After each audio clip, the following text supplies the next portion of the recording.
کہ یہ تباہی کا راستہ ہے. اس راستے کو اگر آپ سمجھتے ہیں کہ یہ دوسروں کے لیے تباہی ہے تو آپ کو اس بات کا یقین کر لینا چاہیے کہ اس میں بچت آپ کی بھی نہیں ہوگی. آپ بھی اسی شاخ پہ بیٹھے ہیں، آپ بھی اسی راستے پہ موجود ہیں. کل کا جو واقعہ ہے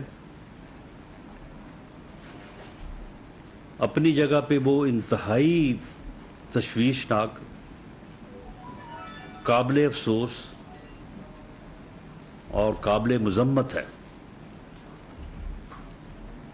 آج وزیر اعظم پاکستان میاں شہباز شریف صاحب نے ان تمام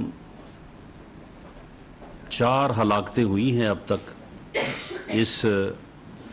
لانگ مارچ کے دوران، ان میں سے ایک جو ہماری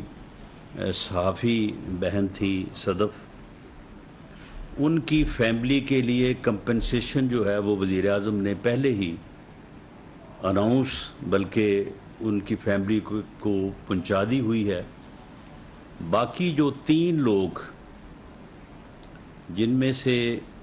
ایک نوجوان جو ٹرک سے گر کے ہلاک ہوا،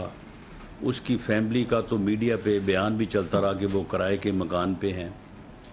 اور بہت ہی مالی طور پہ بری حالت میں ہیں. اور اسی طرح سے یہ معظم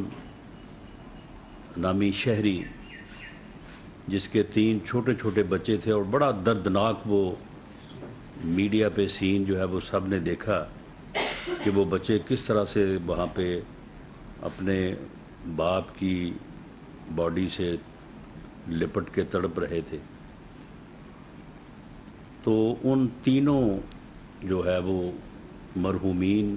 شہداء کے لیے وزیر اعظم نے کمپنسیشن کا فیصلہ اعلان کیا ہے، جو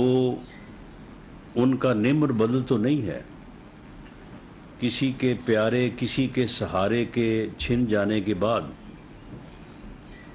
کسی طرح سے بھی جو ہے وہ کمپنسیٹ تو نہیں کیا جا سکتا، لیکن ایک اظہار ہمدردی اور ایک زندگی کو گزارنے کے لیے جو ایک سہارا ہے، اس کے طور پہ جو ہے یہ چیزیں جو ہے وہ کسی نہ کسی حد تک جو ہے وہ ان فیملیز کی مشکلات کا کسی حد تک جو ہے وہ ازالہ کرتی ہے.